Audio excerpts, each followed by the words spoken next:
Next at 6, a Madison double murder trial ends before it ever starts. News 3's Andy Choi continues our coverage with more on David Holmes' fate. Eric, an 11th-hour request from home moments before the jury entered the courtroom set the fate of the man accused of killing his girlfriend's 2 children, and that request took just about everyone by surprise.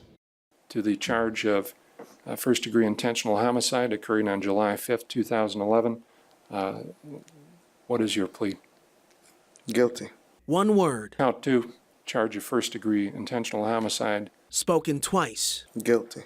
Leads David home to life in prison for the strangulation deaths of his girlfriend's young sons. I don't understand why he's able to speak for me when he's not my lawyer. Holmes' unpredictable behavior in previous appearances prompted the court to physically restrain him before the start of his murder trial.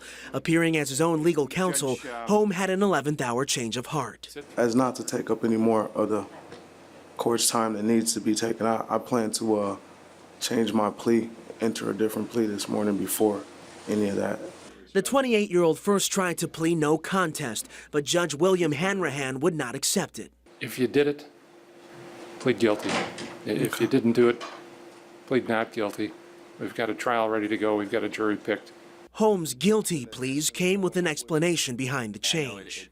I'm concerned about the safety of my family members should I enter a plea aside from that in the courtroom. Closure, yeah, but it's never over, as far as losing a child.